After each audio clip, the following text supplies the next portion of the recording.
y la cantidad de radiaciones actínicas que se emplean es bastante pobre. Entonces se hace incluso protección radiológica con el paciente cuando se emplean estas incidencias. Desde el punto de vista práctico, ¿no? Ustedes van a ir a trabajar en un primer momento en la periferia de la ciudad o al interior del país. Ahí no van a encontrar pues, un tomógrafo computarizado, no van a encontrar un resonador, tampoco van a encontrar un radiólogo que les colabore, pero sí van a encontrar una máquina de rayos X, de repente portátil, ¿no? Y con ello van ustedes a hacer diagnóstico y resolver problemas. ¿De acuerdo? Entonces, radiología, en el estado actual del arte digital, no ha pasado de moda. Ha mejorado la calidad de la imagen. ¿De acuerdo?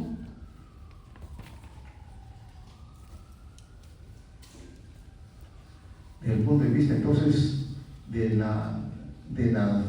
diagnóstico radiológico, se emplean las imágenes que hemos observado en radiología digital y se complementan con tomografía computarizada multicorte, sin empleo de medios de contraste endovenoso. Dos imágenes axiales, ¿de acuerdo? Ahí están las células mastoideas, ¿de acuerdo?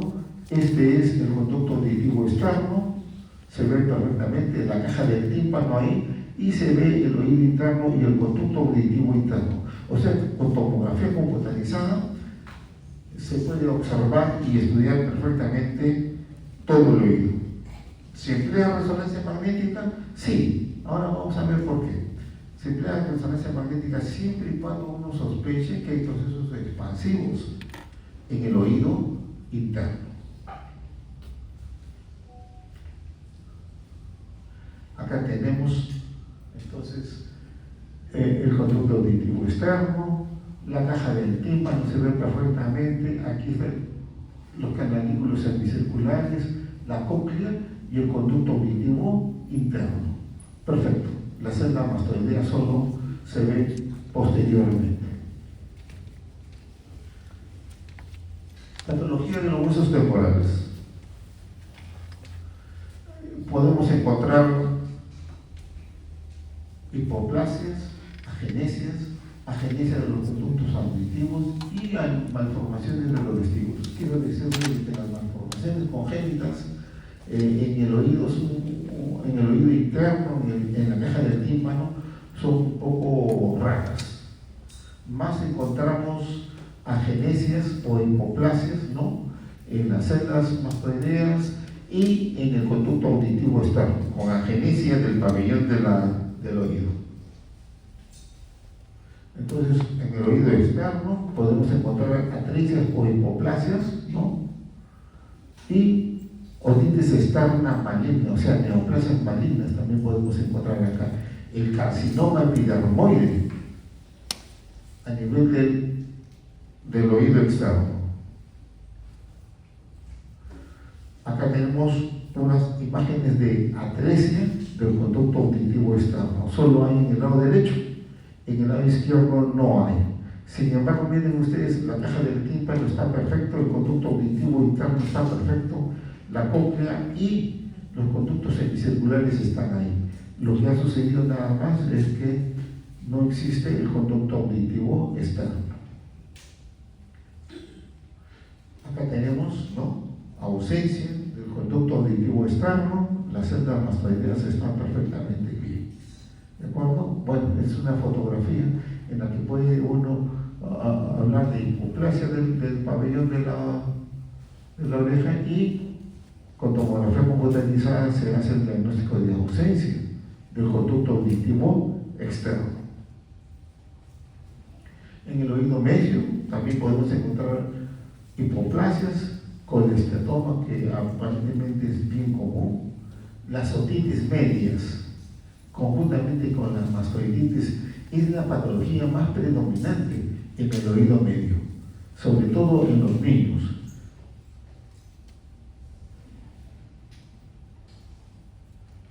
Otitis media aguda, habitualmente en niños, es por la disfunción de la trompa de Eustaquio, puede ser viral en buena hora porque pasa con sintomáticos, más es bacteriana, ¿no? y se complica con infecciones de las mastoides. Entonces en el niño siempre va a haber, dicen los pediatras, una vez al año una otomastoiditis, ¿de acuerdo? Por lo general bacteriana y que requiere la aplicación de antibióticos. Puede haber complicaciones como abscesos, ¿no? Porque pueden extenderse hacia la cavidad craneal con meningitis, con trombosis del seno lateral, con la laberintitis supurada y con parálisis del nervio facial. El nervio facial atraviesa, ¿verdad?, la caja del tímpano.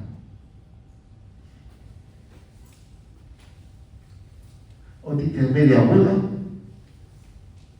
la mayoría se resuelve con tratamiento antibiótico por lo general, porque es una otitis media purulenta por lo general en los niños, ¿no? Y se complica con alteraciones de las células mastoideas. Si no se da tratamiento, puede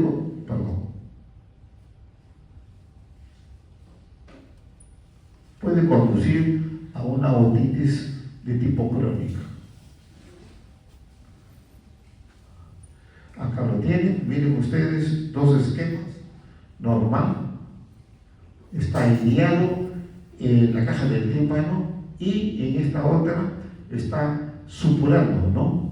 La trompa de Eustaquio está acá y miren ustedes cómo está abombado el tímpano.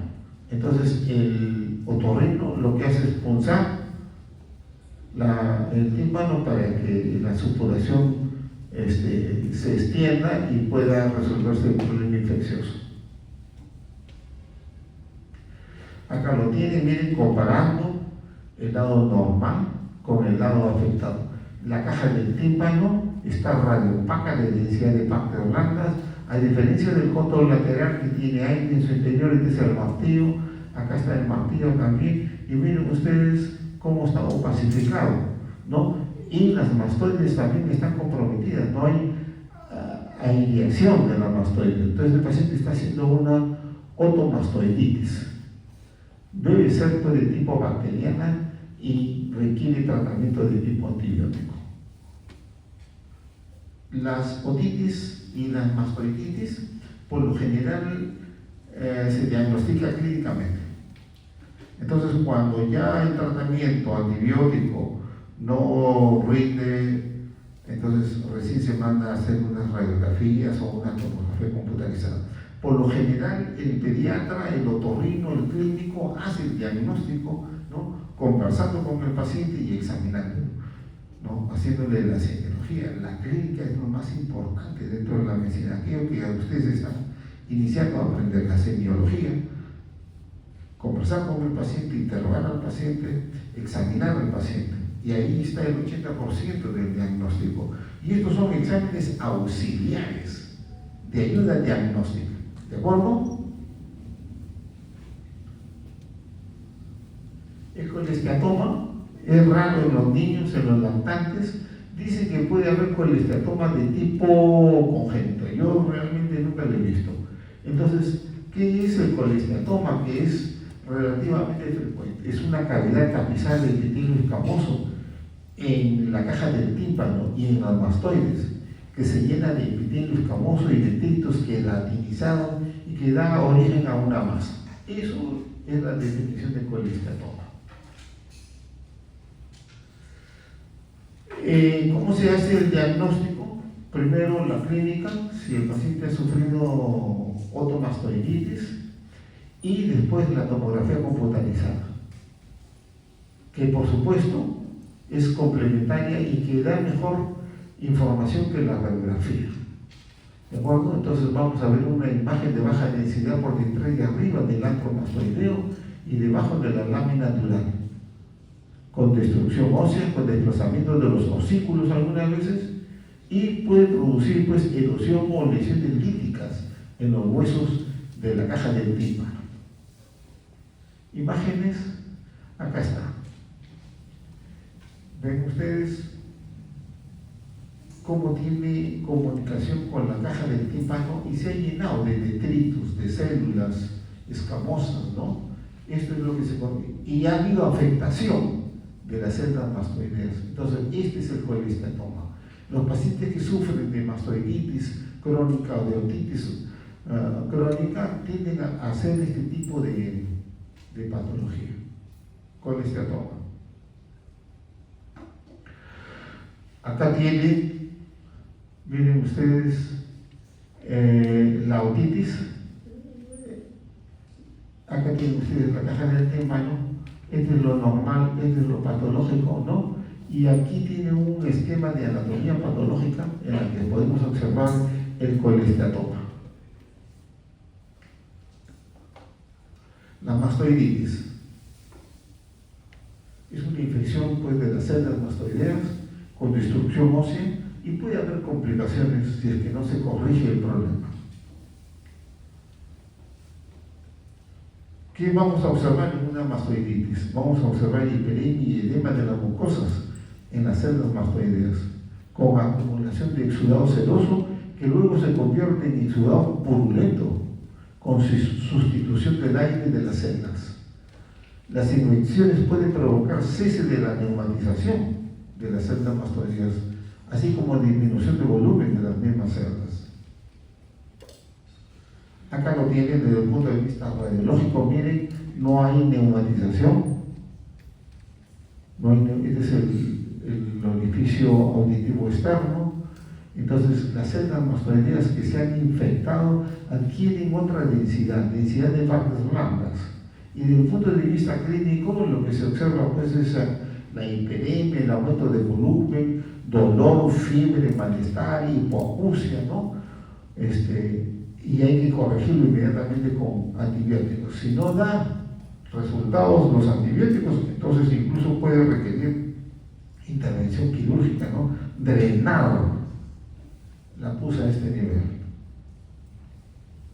Acá tienen una mastoiditis crónica, ¿no? Miren, no están neumatizadas las células mastoides, es bilateral. ¿De acuerdo? Ha sido reemplazado el aire de las células por secreción purulenta y en forma crónica, que incluso ya está aumentando de densidad, ¿no? Esta porción del hueso temporal. Entonces se ve esclerosis perimeatal. ¿De acuerdo? Acá está la mastoiditis. Siempre va acompañada la mastoiditis con otitis. Miren la caja del tímpano, el martillo, la caja del tímpano con el martillo y la otitis. Y después esto puede evolucionar a colesteatoma. ¿De acuerdo? Miren la esclerosis, acá está neumatizado, acá está reemplazado el aire por material purulento. ¿Se puede complicar? Sí, por ejemplo, acá hay un acceso, ¿lo ven? Acá hay una meningitis focalizada con esclerosis, miren, totalmente. Acá está neumatizada la célula mastoidea, acá está neumatizado, acá está totalmente esclerosado. O sea, ha perdido el aire de la célula mastoidea, ha sido reemplazado en este caso por esclerosis de las mastoides. Bueno, la otomastoiditis, ¿no? Puede producir complicaciones como accesos epidurales, ¿de acuerdo? Puede producir accesos también en las partes blandas, ¿no? Adyacentes al temporal o a las células mastoideas, y puede producir incluso hasta trombosis, ¿no? Del seno sigmoideo. Bueno, vamos a ver imágenes. Acá tenemos otomastoiditis, les vuelvo a repetir, la otitis media, este es el caracol, y miren la esclerosis, cómo se ha perdido la neumatización de las células mastoideas. ¿De acuerdo? Entonces, infección, si no se corrige, hay que hacer un drenaje externo, porque puede traer complicaciones como meningitis, por ejemplo, y accesos, ¿no? Cerebrales. ¿Hay un gato? ¿Hay un gato? ¿No? Miren ustedes la esclerosis con la pérdida de la neumatización. Acá va acompañada en este caso particular con una otitis del conducto auditivo externo. ¿De acuerdo? Y este es el oído medio que también está afectado.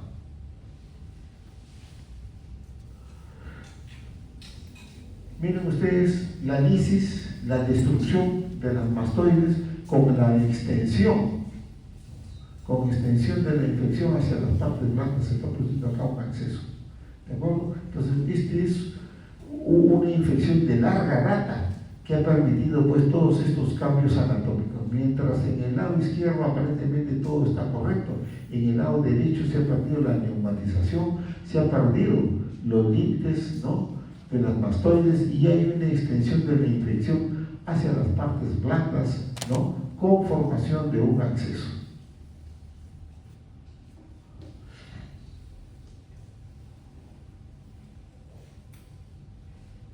Miren ustedes, en este caso, la extensión de la enfermedad hacia la fosa posterior.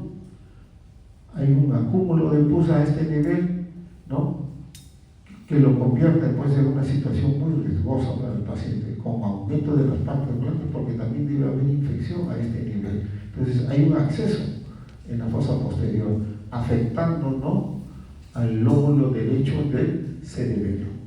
¿De acuerdo? ¿Cómo se diagnostica este? Con tomografía computarizada, empleando medios de contraste endovenoso, porque esta colección en el entorno se va a intensificar. ¿De acuerdo? Y con la clínica uno hace diagnóstico de absceso intracraneal. Puede haber trombosis también. Miren ustedes, acá está el trombo, acá está normal. ¿Cómo se hace este examen? Se llama angiografía digital con sustracción de imagen. ¿De acuerdo? Y ahí está el trombo. Pero en el estado actual del arte, como que ya no se utiliza mucho la angiografía digital para hacer diagnóstico, sino se utiliza la angiotomografía o la angioresonancia. ¿De acuerdo? Oído interno puede tener alteraciones también, muy pocas veces. Aplasia o hipoplasia, más tumores.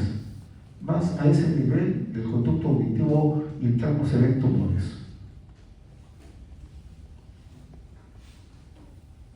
Acá está la resonancia magnética, que se utiliza fundamentalmente para ver el componente nervioso, o sea, el séptimo panel facial y el cócleo vestibular, ¿no?, a través de los conductos auditivos internos.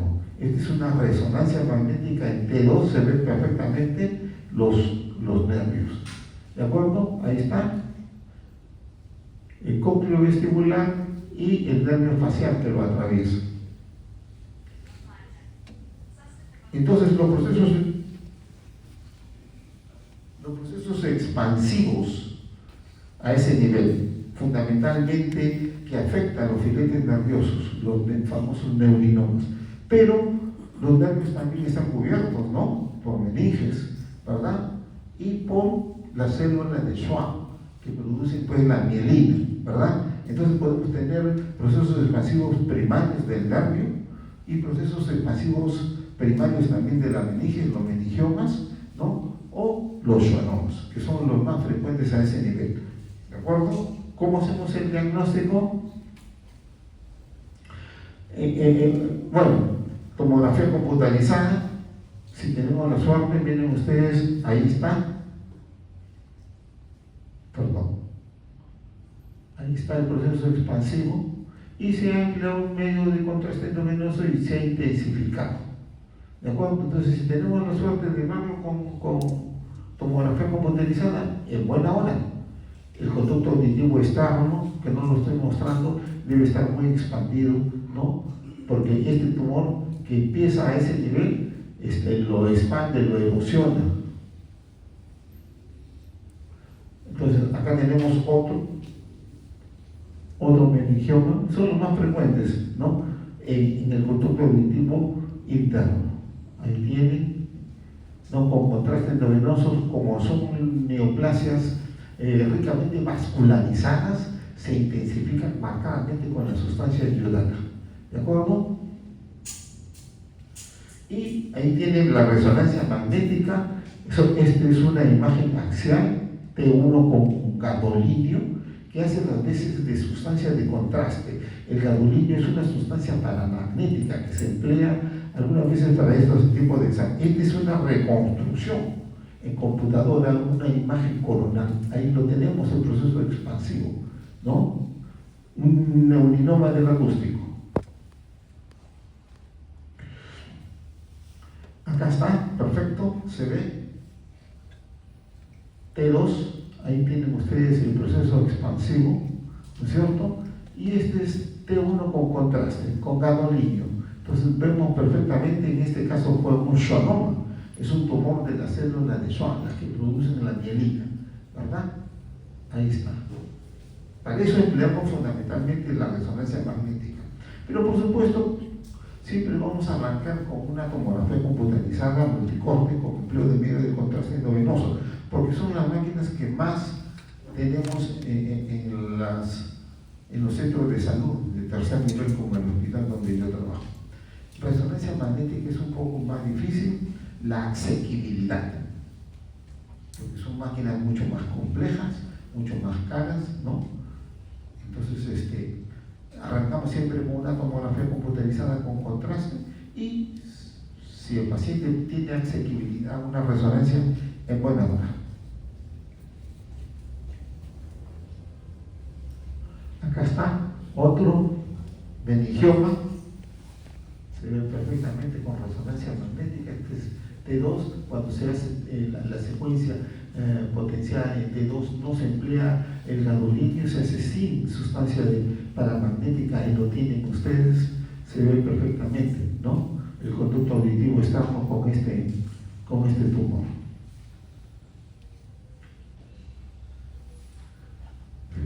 Acá hay un meningioma y acá un neurinoma. ¿Cómo se hace el diagnóstico? Con anatomía patológica, por supuesto, ¿no? Lo único que se describe es que hay expansión, un tumor de tal forma o amorfo, ¿no? Sólido, heterogéneo, que se intensifica con el gadolinio, localizada en tal sitio con expansión, ¿no? A tal o cual lugar. Entonces entra el cirujano, hace la exéresis del proceso expansivo, lo manda a anatomía patológica y recién el patólogo contesta. Schwannoma o meningioma, que son los más frecuentes. Fracturas del temporal, como que estamos viviendo momentos muy difíciles, ¿verdad? De inseguridad. Entonces, yo he leído hace un mes y medio de que ustedes tienen dificultades cuando salen a la Avenida Grau. También lo tenía yo cuando era alumno, pero no tanto como ahora. Lo viví más cuando hice la maestría, teníamos que salir de noche. Entonces, los dueños de la calle pues nos agredían, pero ahora es mucho más, ¿verdad? Ahora la violencia se ha instalado de una forma muy bárbara, ¿no? Hemos tenido problemas de inmigración, y la inmigración pues no ha venido sola, ha venido con mucha violencia e inseguridad. Entonces, otra de las cosas terribles que están pasando es el transporte público de pasajeros, ¿verdad? Es de lo peor en el mundo. Yo he viajado por varios lugares y he tenido la suerte de ver otros transportes públicos de pasajeros. En otras ciudades, el común de los corrientes, o sea, yo no compro carro, no tengo necesidad de tener un carro, y si compro un carro es solo para tenerlo en el garaje y salir a pasear con la familia el fin de semana. Pero en nuestro medio, pues la movilidad la utilizamos todos los días, y compartimos a las pistas en lugares pues inhóspitos para la vida. Entonces los accidentes de tránsito son de todos los días y a cada rato, ¿no es cierto? El transporte público de pasajeros es una cosa terrible. Entonces tenemos violencia, agresiones y accidentes. No hay semana en la que no leamos en los periódicos o veamos en la televisión que un carro se ha caído por el lado. vandalismo, que hubo un ómnibus con 10 muertos, que en la misma ciudad nadie respeta las normas de tránsito, que se pasan la luz roja, que las bicicletas utilizan la calzada para pasar, ¿no es cierto? Las motos, ¿no? También pasan por la acera, entonces uno tiene que darle pase para no ser atropellado. Entonces, la inseguridad es terrible. Entonces, acá, fracturas. Fracturas. Ahí tiene usted una fractura. ¿Cómo se diagnostica? Primero, con la clínica, otorragia muchas veces, y con tomografía computarizada sin empleo de medios de contraste endovenoso y con ventaja para ver estructura ósea. Ahí tiene usted la fractura. Muy pequeñita, ¿verdad? Hace confundir como si fuera una articulación. Pero para eso pues la clínica, ¿no? ¿Qué sucedió? Que lo asaltaron, lo golpearon y ahora tiene una otorragia. Entonces ahí está la clínica. Traumatismo, contusión y tomografía computarizada, que es un método auxiliar de diagnóstico, de ayuda diagnóstica, nos muestra una fractura a este nivel. Miren, dentro del oído medio de la caja del tímpano hay estas imágenes que deben corresponder pues a sangre, ¿no? Por el antecedente, que no deberían estar ahí. Acá, otra fractura, miren, y las celdas mastoideas llenas de líquido, y aquí hay otra fracturita, ¿de acuerdo? Desde el punto de vista radiológico, nosotros no podemos determinar la naturaleza del líquido. Puede ser exudado, transudado, líquido quiloso, puede ser sangre, siempre va a tener la misma densidad, ¿de acuerdo? Pero uno puede deducirlo en base a la clínica. Acá, otra fractura, miren ustedes, ¿no? Que atraviesa incluso la caja del tímpano, ¿no? Y compromete también al oído interno.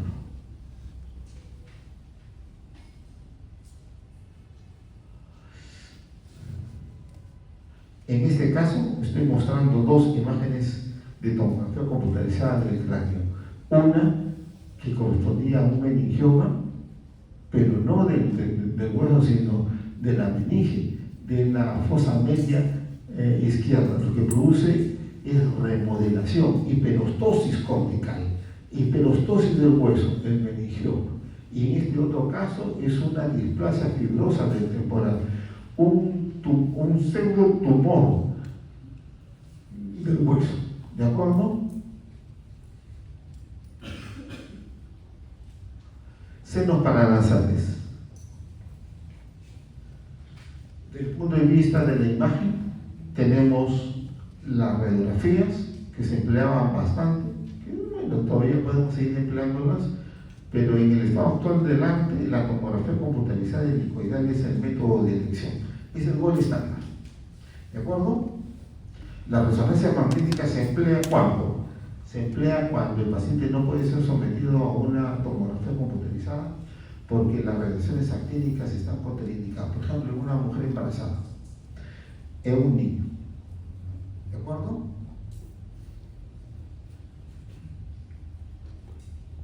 Y bueno, las incidencias para ver los senos paranasales, esta era la más frecuente, la de Waters y la de Catwell, que es una póstero anterior. Ahí tienen ustedes un Catwell, ¿no? Es una frontonasoplaca en la que podemos observar los senos frontales, las celdas etmoidales y parcialmente podemos observar los senos maxilares, el tabique nasal, los cornetes. Es una lateral en la que podemos observar el seno frontal, el seno maxilar, el seno fenoidal, se ve perfectamente, y a este nivel se proyectan las celdas etmoidales. Pero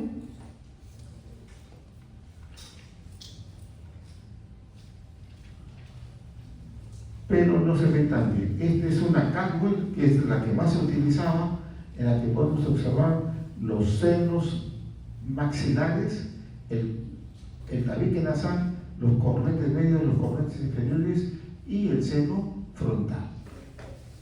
Se ven, ¿no?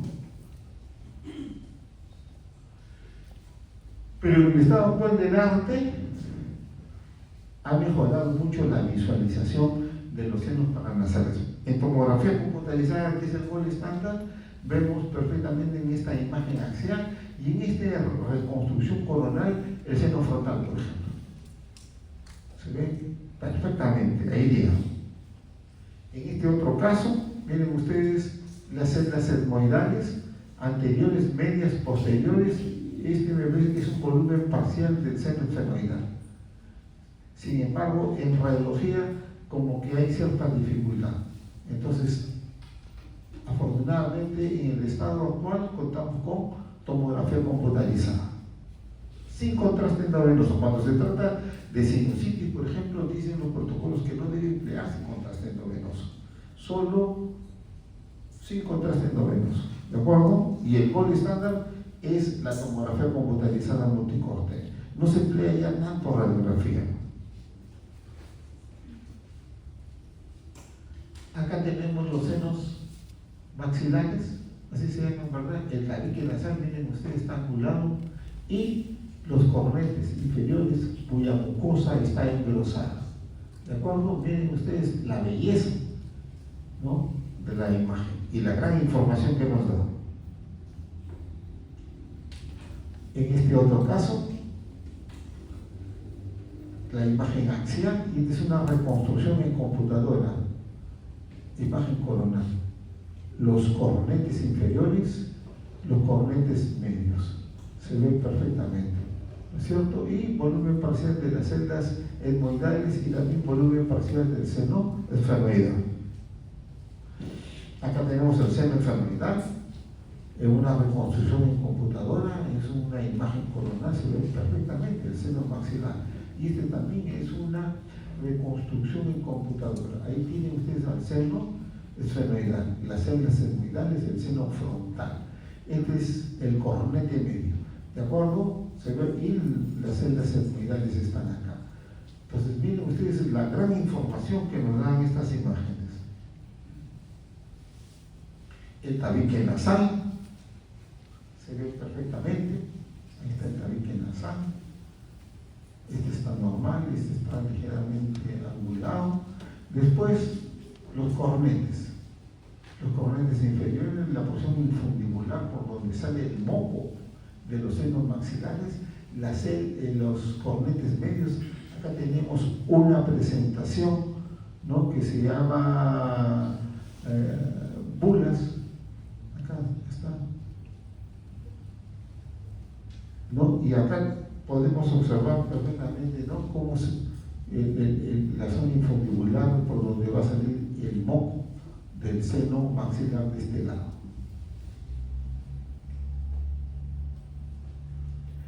Patología de los senos paranasales en estas épocas de gran frío, ¿no? La sinusitis está dominando la patología, los problemas de tipo inflamatorio, infeccioso, y también los problemas de tipo alérgico, ¿no?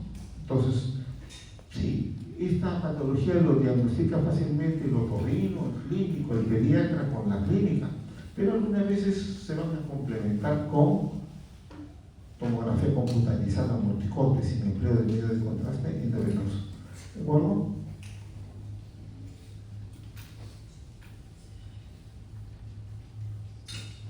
Acá tienen ustedes, ¿no?, hipoplasia, dice la literatura, hipoplasia del seno maxilar. Es bueno, dicen que es una malformación congénita. Yo no le doy mucha importancia. Acá está más pequeñito este seno maxilar que el contralateral. ¿De acuerdo? Desde el punto de vista radiológico aquí está, pero en tomografía, miren ustedes, se ve mucho mejor.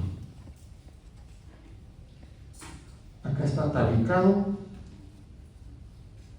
Acá hay tabique, acá hay otro tabique. Bueno, lo que sí es mandatorio, miren ustedes la desviación del tabique nasal, ¿verdad?, que está obstruyendo el pasaje del aire. ¿De acuerdo? Está hipertrofiando la mucosa de los cornetes. El paciente tiene seguro dificultad para respirar. Entonces yo me imagino que por eso, porque está desviado el tabique nasal, le van a hacer la tomografía. Y entonces descubre que también tiene esto, que algunos consideran que es una malformación congénita, ¿no? Tabiques transversales.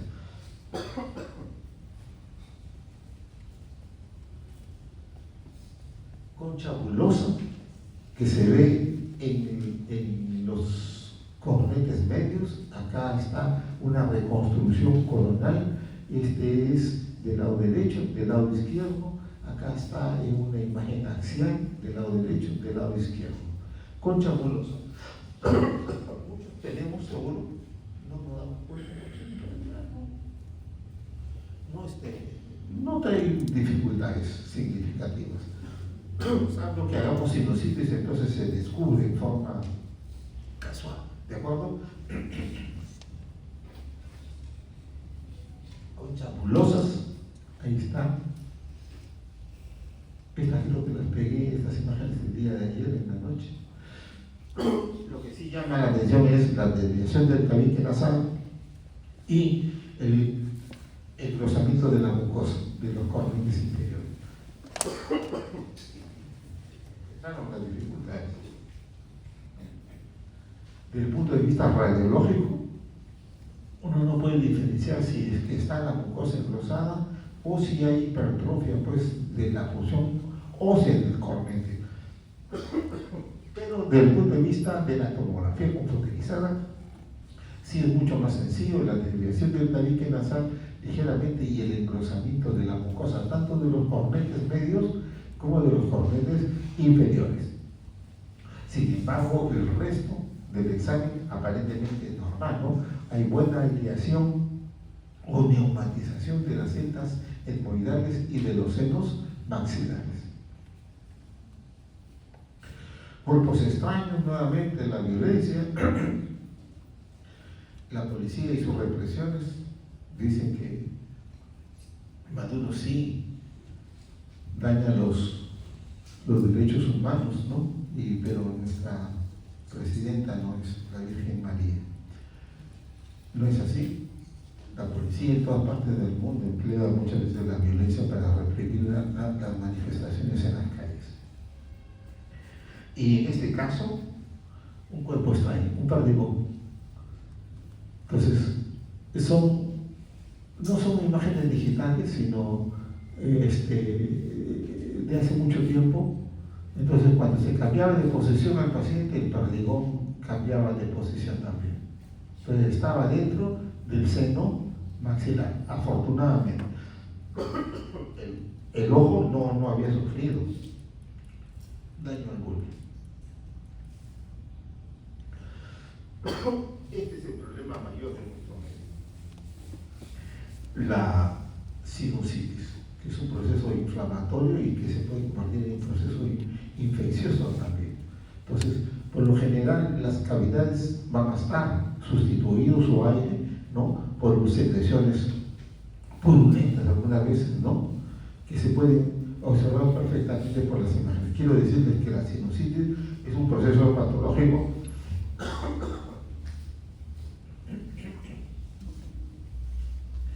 que se diagnostica fundamentalmente con la clínica, ¿de acuerdo?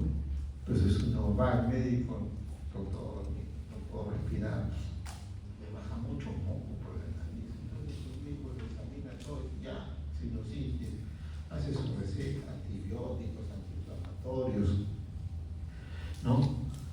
Y ya, ¿qué pasa?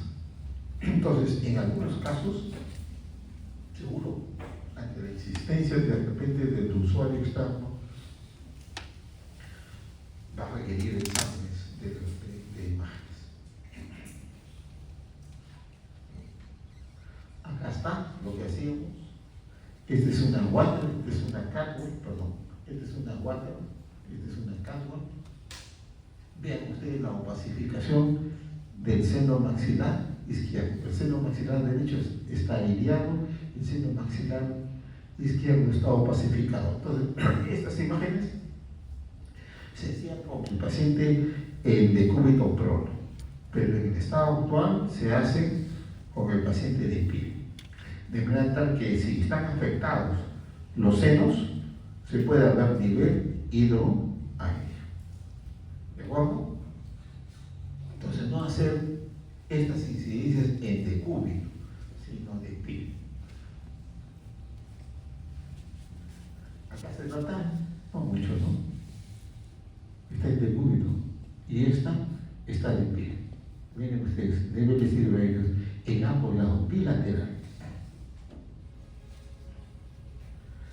Tomografía computarizada, como que la tomografía se hace en decúbito o por supino, ¿no? El paciente entra al gantry y se hace el examen. Entonces hay que advertir la posición del paciente en el momento del examen. Miren ustedes, es una reconstrucción en computadora a este nivel más o menos, en la que se ve pues imagen dentro de la luz de los senos maxilares con densidad de partes blandas.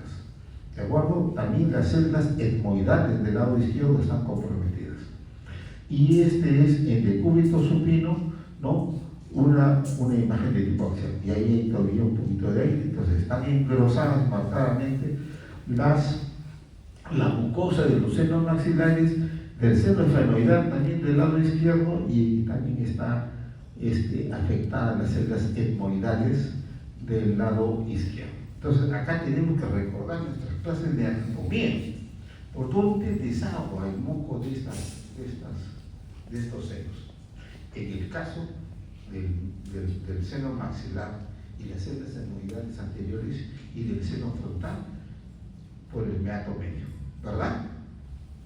Y las células etmoidales posteriores, el seno esfenoidal, por la unidad osteo-meatal. ¿De acuerdo? ¿No es cierto? Primer año de medicina, anatomía. Entonces, ¿qué es lo que sucede? Que por el engrosamiento de la mucosa a nivel de los meatos se ha retenido un poco dentro de la cavidad de los senos paranasales. Entonces está acumulando un moco y este moco se puede infectar. ¿De acuerdo?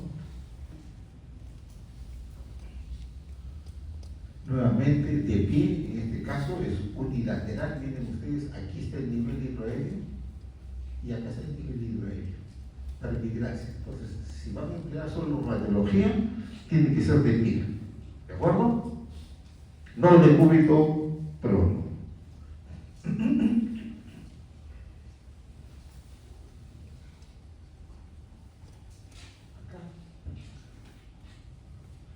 Esta es una Waters y esta es una Cadwell. Lo que estamos viendo en estas dos imágenes es la desviación del tabique nasal. Pero miren, en el año 98, noviembre del año 98, quiero presumir que en el año 98 ustedes todavía no habían nacido. Entonces, esto era lo que empleábamos, pues así es la historia de la medicina. Hemos pasado por varios momentos históricos. En el estado actual, ahora tenemos pues el smartphone, tenemos tabla, ¿no es cierto? Tenemos computadora, tenemos clases virtuales, internet, tenemos televisión a colores, ¿verdad? Videollamadas. Cuando yo era alumno, nada de esas cosas existían. Teníamos que venir a las clases presenciales y apuntar todo lo que el profesor nos decía, porque de eso venía el examen. Ahora no, uno abre la computadora, entra al internet y ahí está la información. Entonces la radiología también pasó por esas etapas, ¿no?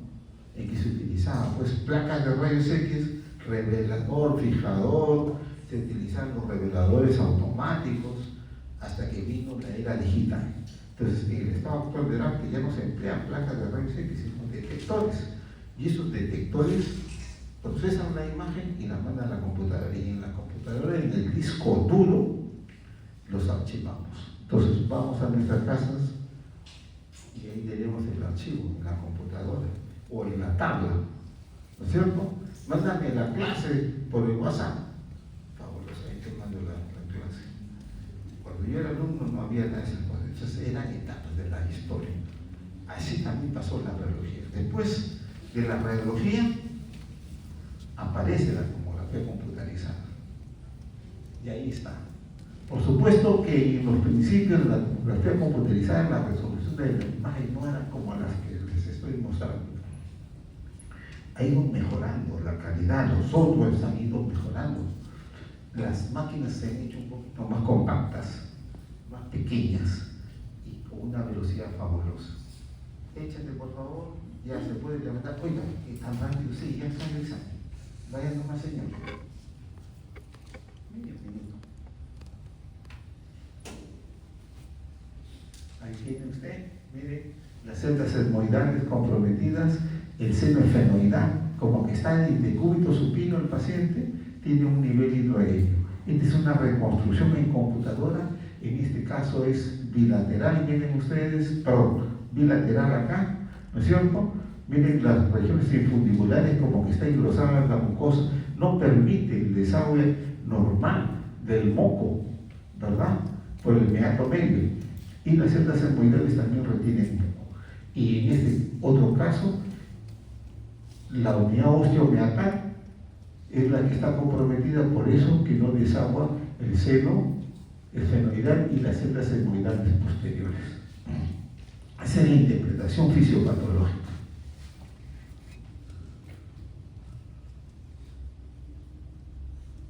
¿Verdad? Ya. Bueno, lo mismo, ¿no? Pero sus complicaciones. Acá está el seno cavernoso, ha habido un trombo ahí, ¿no? Una trombosis del seno cavernoso de tipo séptico. El paciente puede estar haciendo una meningitis o de repente va a ser una encefalitis con un acceso. Entonces, esto hay que corregirlo.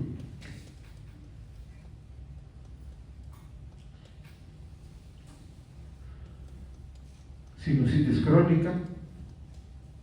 En la sinusitis crónica va a haber cambios en la estructura ósea. Se van a volver más esclerosantes los huesos.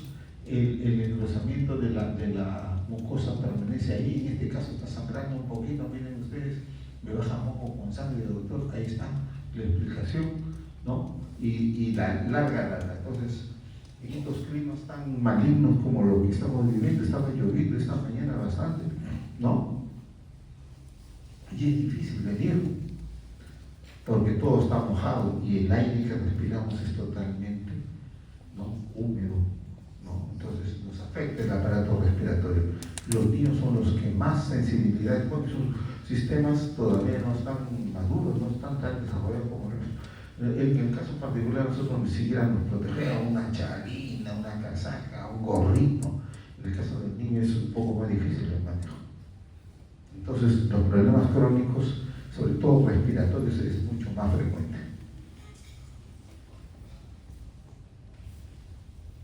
Sinusitis crónica, miren ustedes, aumento, esclerosis de los huesos, ¿no? Miren, el seno maxilar acá totalmente comprometido, el tabique nasal totalmente desviado, ¿no? Y la mucosa de los cornetes engrosadas totalmente. Acá hay un nivel hidroaéreo y hay engrosamiento de la mucosa a este otro nivel. Acá la cosa es mucho más grave, es bilateral, las celdas etmoidales también están comprometidas, miren ustedes, parece que hay algo de sangrado ahí y hay imágenes de tipo polipoideo acá. De repente la mucosa, porque el pólipo se inicia así, con engrosamiento de la mucosa, que va creciendo y obstruye, ¿no?, la fosa nasal. Entonces, el engrosamiento de la mucosa aquí tiene un aspecto polipoideo.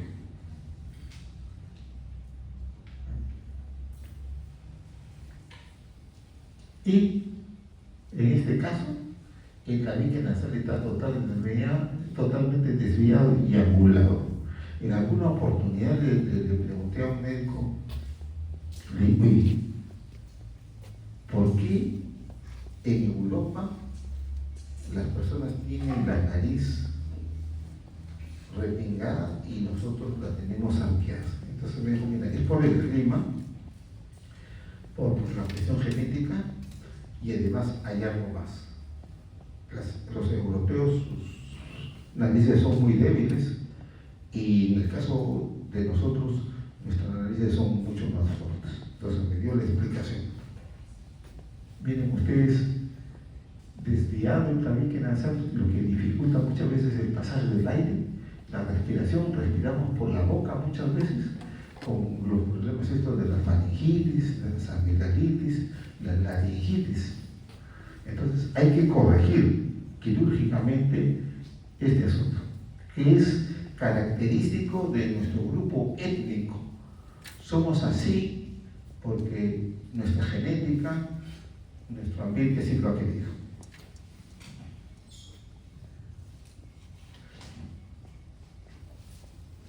Desviación del tabique nasal, viene totalmente desviado, ¿no es cierto? Acá está desviado, hay que operar ese paciente. Acá viene a ver la porción de partes blancas de la nariz totalmente, del tabique nasal, perdón, totalmente desviado. Entonces hay que hacer la cirugía correctiva de manera tal que este paciente no tenga dificultades para el pasaje del aire a través de la fosa nasal.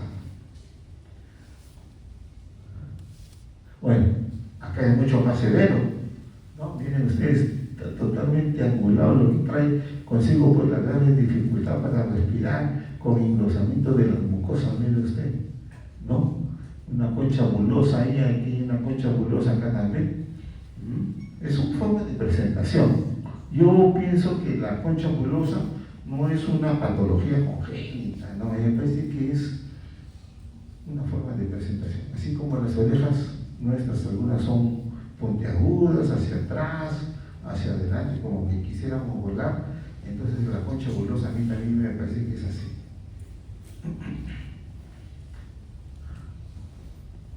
Bueno, el engrosamiento de la mucosa, ¿no? Ahí lo tienen ustedes, con sinusitis acá, sinusitis aquí. Miren ustedes cómo está engrosada la mucosa. Acá, como que no se ve qué es lo que está engrosado. Entonces, uno hablaba de hipertrofia de cornetes. No dejaba de tener algo de verdad, pero lo que se hipertrofiaba era la mucosa. Con tomografía computarizada, el misterio ha sido develado.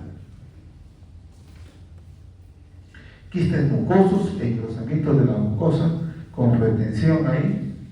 Acá hay un quiste mucoso, acá hay otro quiste mucoso, que no se ve muy bien, ¿no? No se ve muy bien. Entonces, empleamos tomografía computarizada. Ahí está. Un quiste, y acá está el otro quiste, que no se ve muy bien, pero que con tomografía sí se ve. Acá nuevamente, miren ustedes, un quiste mucoso, acá se ve el quiste mucoso, acá también engrosamiento de la mucosa y un quiste mucoso. Acá, estas imágenes las pedí ayer, acá está el quiste, aquí está el otro quiste. Es el mismo paciente, en dos incidencias diferentes. En una imagen axial es de la rata y la reconstrucción de computadora es esta imagen coronal. Inmediatamente los hombros son tan maravillosos, rapidito ahí, hacen las reconstrucciones. Dentro de unos años, ¿qué cosa no veremos, no? La tecnología avanza rapidito. El que no avance en su pensamiento y su comportamiento somos los sapiens. Seguimos siendo la especie más depredadora que ha poblado la superficie del planeta, egoísta y malvada en algunos casos. Y eso no lo va a corregir la inteligencia artificial, que es un cuento chino también. ¿De acuerdo?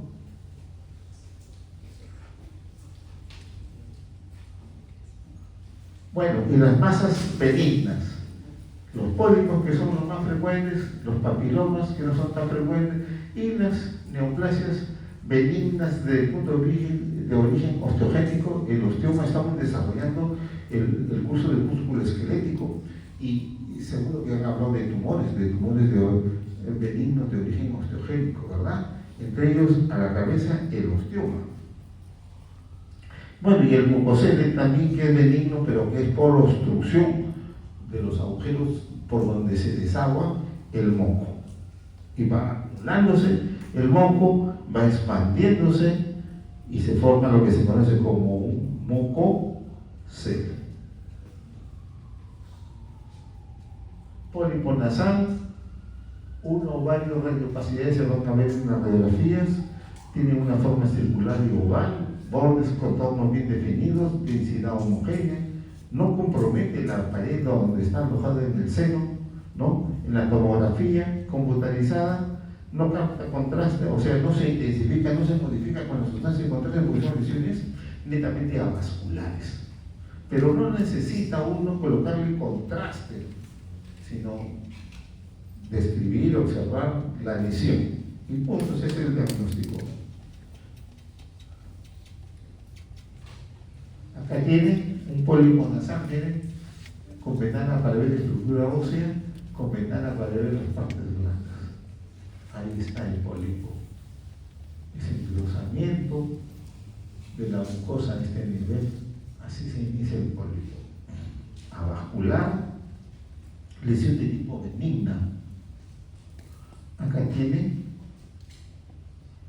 los pólipos que están obstruyendo el desagüe de este seno maxilar y se está formando ahí moco que se puede infectar, que como siga la obstrucción se puede colocar ahí, se puede formar ahí un mucoseno. Acá varios, miren ustedes en las guanas, un pólipo ahí y acá también. Este es otro pólipo, este es otro pólipo. Esto me parece que es el engrosamiento de la mucosa del cornete. Miren cómo está engrosada la mucosa, ¿no? Miren la información valiosísima que nos da este método de diagnóstico. En este caso sí está indicado hacer una tomografía computarizada. Hay que tener mucha cautela cuando uno indica una tomografía computarizada porque la cantidad de radiaciones actínicas es alta. ¿De acuerdo? Sobre todo cuando uno tenga que someter a un examen de esta naturaleza a un niño. Por lo general los niños deben ir al resonador, porque en el resonador no se emplean radiaciones actínicas. ¿Estamos? Entonces cuando uno indica una tomografía computarizada, hay que razonar sobre los efectos deleterios de las radiaciones actínicas.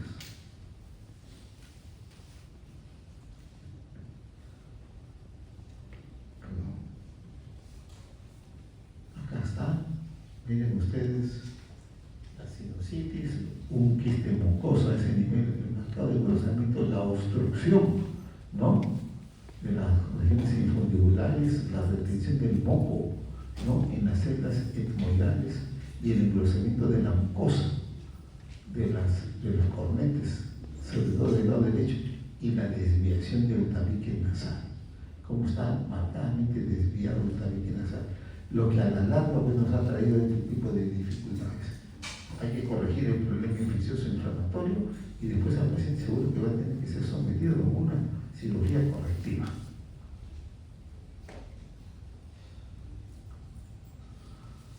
Pólipo nasal, acá está, ahí está una reconstrucción sagital, no se emplea medio de contraste endovenoso, ahí está, perfecto. Bueno, papiloma, son raros, ¿no? No se ve con mucha frecuencia. El papiloma nasal en este caso, miren, ahí hay un papiloma nasal en la porción de partes blandas del tabique nasal, con sinusitis, ahí está la sinusitis.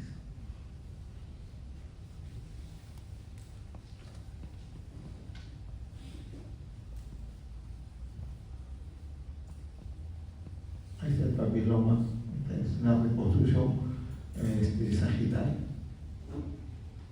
Puede verse también a la presentación de una neoplasia maligna, ¿no? Un linfoma, por ejemplo, podría ser. En todo caso, siempre hay que examinar, o hacer el exélice de la tumoración,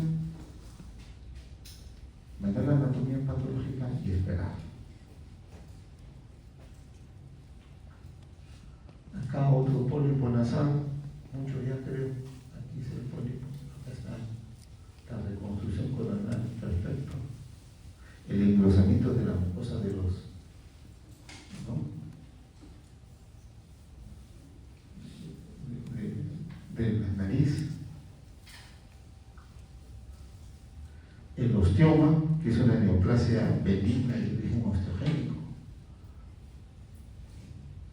Por lo general, en los senos no tiene la mayor cantidad de frecuencia, ¿ya? No es lo único, pero sí se ve.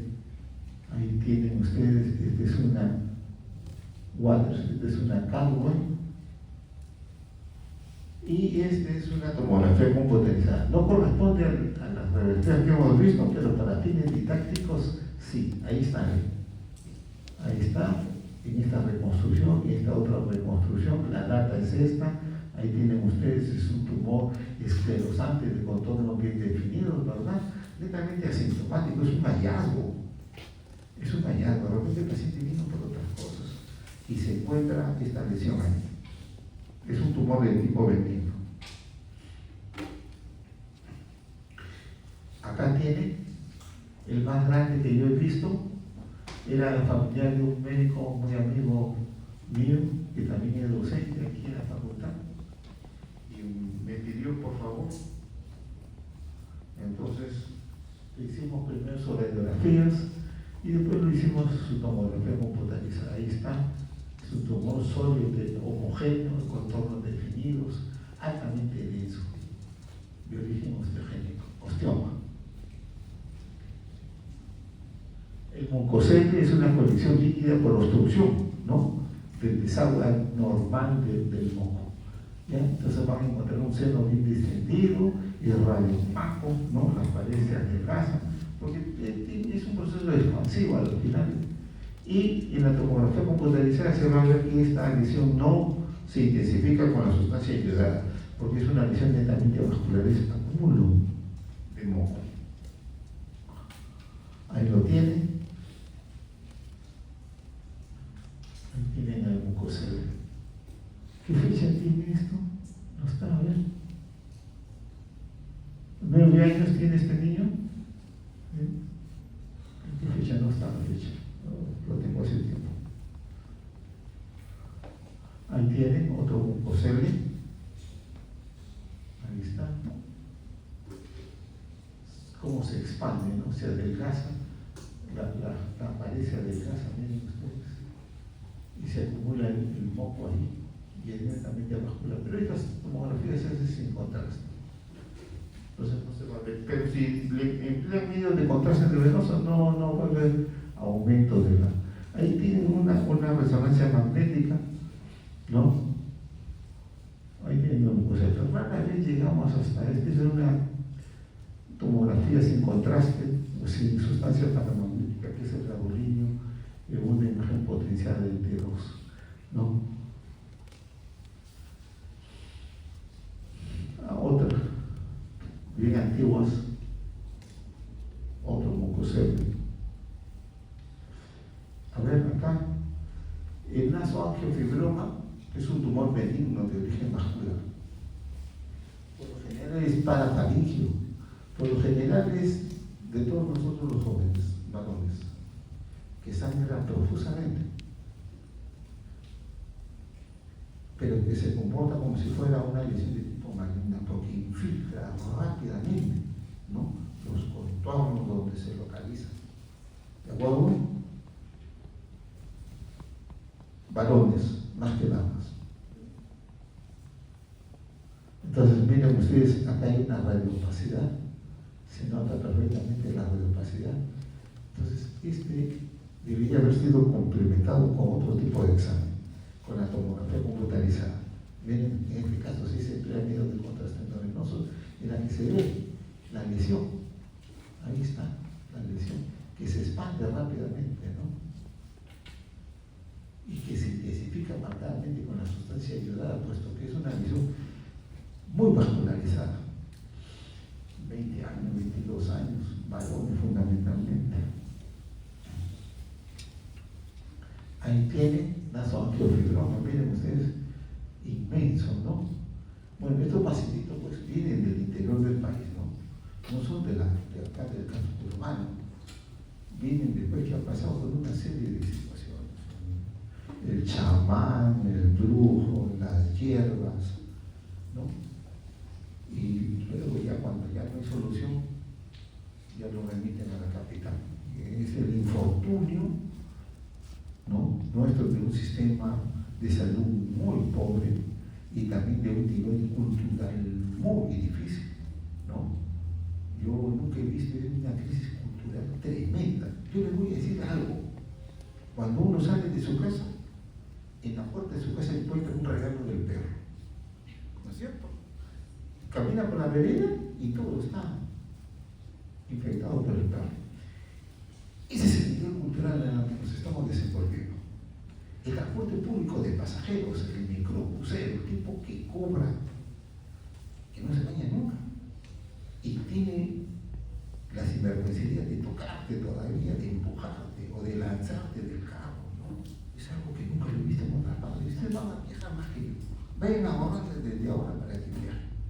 Y van a ver que en otros lugares del mundo el transporte público de pasajeros de lo mejor. Aquí en América Latina nada más. Ahora sí van a Europa, a Estados Unidos, mucho mejor todavía.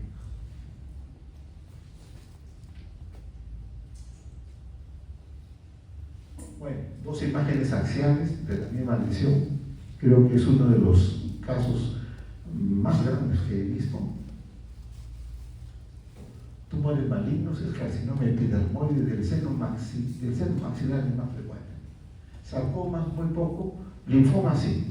No sé por qué, pero está aumentando la cantidad de linfomas, sobre todo en el género femenino. Bueno, acá tienen un carcinoma, ¿no? Del seno maxilar. Miren ustedes, nuevamente, ¿no? Muy grande, porque viene pues de otras latitudes, no es de la capital, no es de todo el Perú, es el Lima, ¿no? Pero hay otros lugares bellos, ¿no?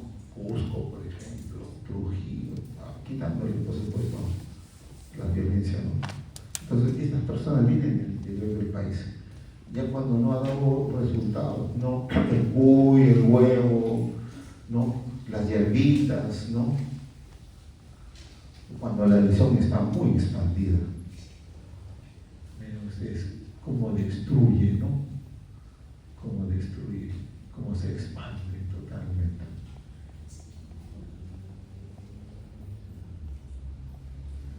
Dos imágenes, la axial y una imagen de reconstrucción de cópula de la corona, carcinoma del seno maxilar, tumor maligno frecuente. Acá está expandiéndose, este es otro paciente, ¿eh? ¿No? Un tumor grande, inmenso, miren ustedes.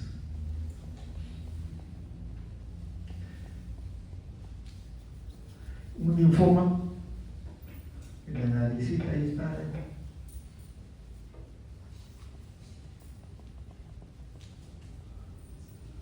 Linfoma de la fosa nasal también. Están incrementándose ahora estas lesiones. No sé por qué, debe ser de repente la contaminación ambiental. Y yo le echo la culpa a todo al humo del cigarrillo.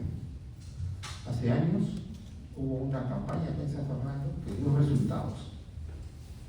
San Fernando libre del humo del cigarrillo. Y yo los felicito a ustedes porque no fueron. Son grandes. Órbitas, ojo, hacemos poco. Ahí está. La cámara posterior, el nervio oftálmico, la arteria, la retina, el cristalino, ¿no es cierto? El humo vitrio, y bueno, la glándula lacrimal, ¿no es cierto? El iris. Esa anatomía que ustedes conocen mejor que yo. Y se hace ecografía, pero lo hacen los colegas oftalmólogos. Nosotros no participamos ahí. Lo que sí hacemos pocas veces es tomografía computarizada. Y en otros momentos se puede hacer resonancia magnética. Vamos, resonancia magnética es el gold estándar y es el mejor examen. Lo que pasa es que es un poquito caro, de difícil accesibilidad, hay pocos resonadores, ¿no? No comprenden nuestras... creo que la cosa es así. Cuando estaba Castillo en el gobierno decía de que hasta las postas iban a tener resonadores, ¿no? Bueno, estamos acostumbrados a la mentira de los políticos. Y de ese tiempo a esta parte el camino no ha variado mucho en cuanto a la implementación de buenos servicios de salud. A eso es lo que me refiero.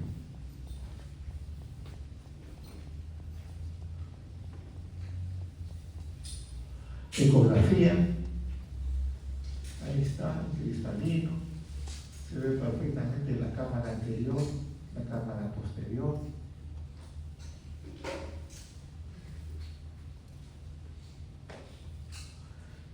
Nuevamente ecografía, refuerzo acústico posterior, porque como está lleno de líquido, se intensifican estas ondas sonoras, ¿no? Estas ondas mecánicas de presión y se ve pues refringente, ¿no? Se llama refuerzo acústico posterior. Desde el punto de vista de la tomografía computarizada, muchas veces se emplea medio de contraste endovenoso. Miren ustedes, este es el tronco basilar, los senos cavernosos, los nervios oftálmicos, este es el recto interno, el recto externo, este vendría a ser la glándula lacrimal, ahí tienen la glándula lacrimal, se ve perfectamente, ¿no? El recto superior, el oblicuo superior, el recto inferior, el nervio oftálmico, el recto interno. Se ve perfectamente, ¿verdad? Y se ve el globo ocular, el cristalino, se ve perfectamente la córnea, se ve perfectamente en tomografía computarizada. No hacemos mucha tomografía nosotros de órbitas, solo cuando hay traumatismos, pero pocas veces. Dios, no da. Ahí tienen ustedes nuevamente el nervio oftálmico, se ve perfectamente el recto inferior, el recto superior, el oblicuo superior, se ve perfectamente la glándula lacrimal, ¿no es cierto? Acá, resonancia magnética, miren la belleza de las imágenes, inmejorables en el estado actual, lo que lo convierte en un examen ideal, un poquito caro, pero si yo tuviera que ser sometido a un examen auxiliar de diagnóstico por una patología oftálmica, bueno, me voy al resonador. Evito las variaciones actínicas de la tomografía computarizada, evito también o paseo el uso de las sustancias de contraste, que de todas maneras es nefrotóxica. Entonces, cuando uno indica un examen de esta naturaleza, tiene que ver todas las alternativas. ¿De acuerdo?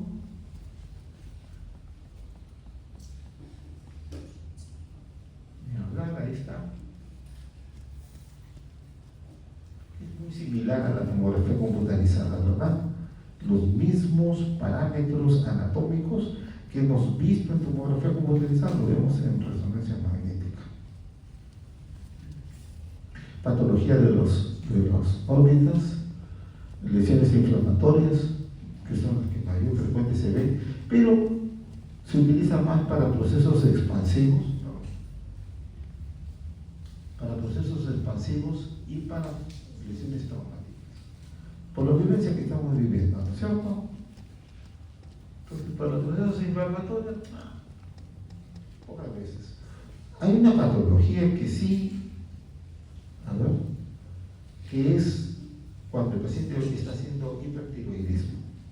Entonces, cuando el paciente está haciendo hipertiroidismo y tiene alguna dificultad oftálmica, entonces sí se emplea tomografía computarizada y lo que se va a ver pues es que los músculos están hipertrofiados, ¿no? Esto se llama oftalmopatía tiroidea. Por supuesto que no se llega a ese nivel porque dosando T3, T4, haciendo una ecografía de tiroides es suficiente. Pero en las fases precoces del hipertiroidismo, ¿no? Vamos a observar la hipertrofia de los músculos del ojo.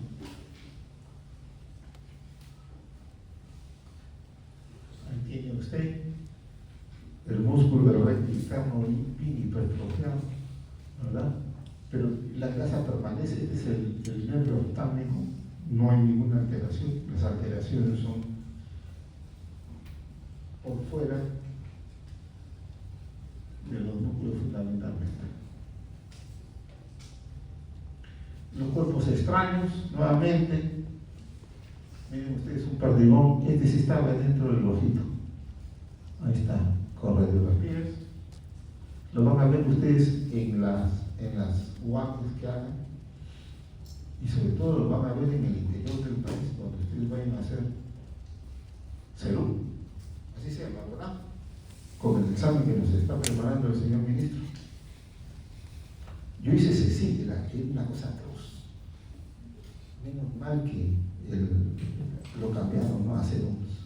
Ahora los cerumbistas cuando menos tienen dinero para comer y para sus pasajes. En aquella época en que yo era cecilista, tenía que seguir estirando la mano para poder comer.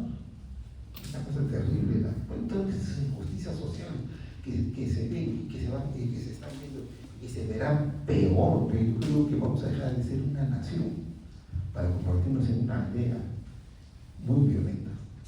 Ojalá que no sea así. Accesos orbitarios, ahí lo tienen ustedes con lisis, ¿no? De las células etmoidales anteriores, acúmulo de luz a este nivel.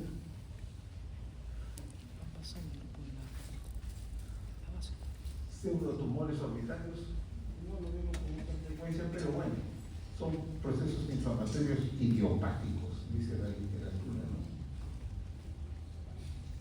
Y se da glucocorticosteroides porque son buenos antiinflamatorios. Pero hay que tener en cuenta los efectos secundarios, ¿no?, del corticoide. Entonces hay que hacer un buen diagnóstico y hay que someter al paciente al tratamiento, pero adecuado.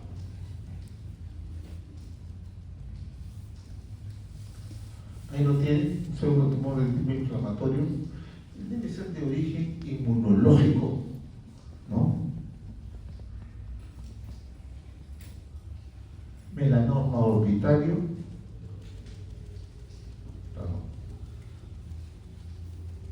ahí lo tienen, con ecografía, se ve perfectamente la lesión expansiva, ¿no? Y bueno, con aumento del flujo vascular,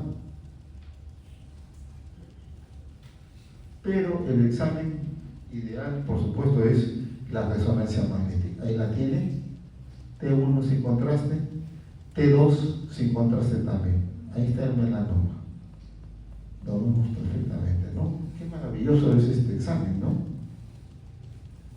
Quiero decirles que el que descubre los rayos X, Röntgen, Wilhelm Röntgen, ganó el premio Nobel, ¿no?, de física.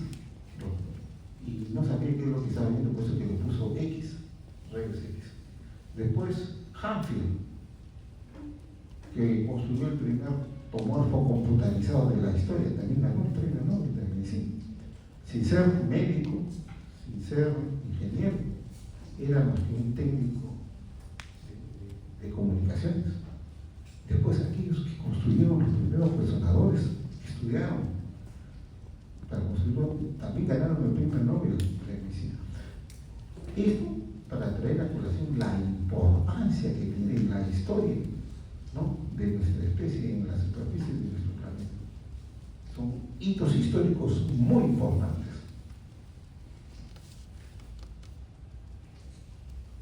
Retinoblastoma en los niños, neoplasia maligna de origen neurogénico, muchas veces pueden ser bilateral en los dos ojitos, hay que sacarle los ojitos rapidito y se puede producir en dos hermanitos también, ¿de acuerdo?, de una misma familia. Ahí lo tienen. No hay diferencia en cuanto a la presentación, ¿de acuerdo? Entonces se enuclea el ojo, se manda anatomía patológica y responde retinoblastoma. Pero desde el punto de vista de la tomografía computarizada, se puede observar de que esta lesión rápidamente se expande por el nervio óptico hasta el encéfalo. Entonces, eso hace muchas veces el diagnóstico, ¿no? Pequeño, o sea, un niño con una lesión en la retina, con lesión en el nervio óptico retinoblastómico. La primera posibilidad diagnóstica, cirugía, inmediatamente, porque es un tumor maligno entre los malignos. ¿De acuerdo? Acá tiene, podría ser también un melanoma, ¿verdad? Acá lo tienen otro paciente más grande todavía. Entonces, la diferencia la hace la anatomía patológica. Esto lo veía anoche también, un caso que vi hace poco, nunca había visto uno de estos casos. Es un lipoma en la ceja superior.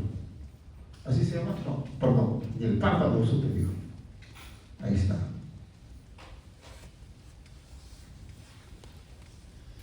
Hacemos poco patología de ojo y de sus anexos. Este es un carcinoma de la glándula lacrimal raíz. Totalmente, hay una clasificación, miren el tumor, cómo se intensifica matalmente con la sustancia iodada. Era un niño también, rarísimo. Linfoma, ahí lo tienen, de la glándula lacrimal también, es una reconstrucción, es una reconstrucción coronal. Miren, esto lo tengo hace algún tiempo, antes de tener el tomógrafo computarizado. Este fue con el primer tomógrafo que tuvimos, es una helicoidal japonesa muy buena, ahí aprendimos todos. Pero no hacían las reconstrucciones que hacen ahora los nuevos tomógrafos. Entonces esta reconstrucción como que salió un poquito fea, ¿verdad?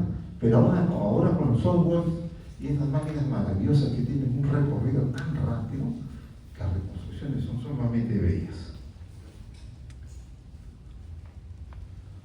Acá, otro linfoma, miren ustedes, ahí lo tienen.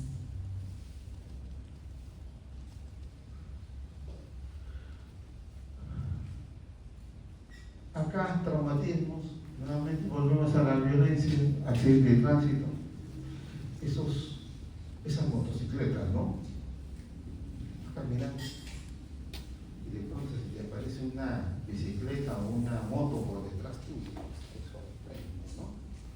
Y te accidentan, te pasan las motos y siguen para adelante, ¿verdad? Entonces, mucho traumatismo. Acá está, miren, todo.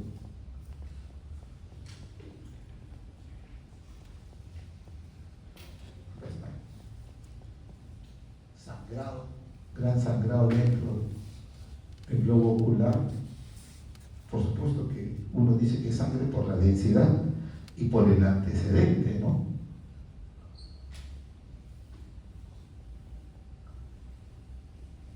Acá está, miren ustedes en el ojo, en la órbita izquierda,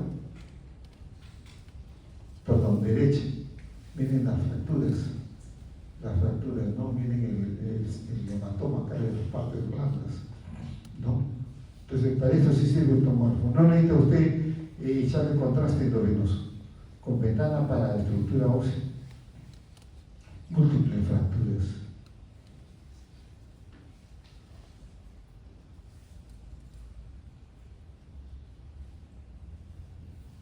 Y podemos hacer reconstrucciones.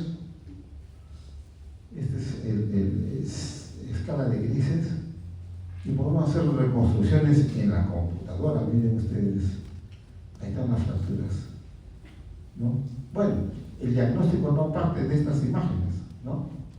Pero si uno le presenta estas imágenes al oftalmólogo, al usuario, entonces uno tiene más caché en el informe, ¿verdad? A ver, miren ustedes los traumatismos faciales. Mientras antes teníamos que emplear el Caldwell, el Waters de incidencias radiológicas que les he mostrado en el estado actual, ya no se lleva al paciente a la máquina de rayos X, se le lleva al tomógrafo computarizado.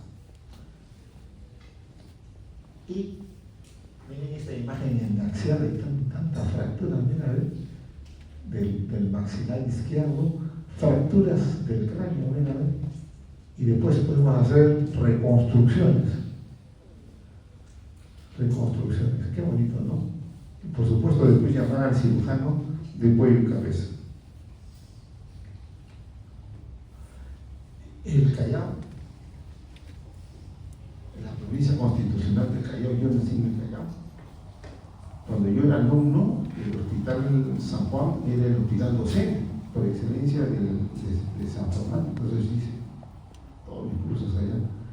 Me quedé como interno en el hospital, después he hecho residencia en el hospital, me he quedado como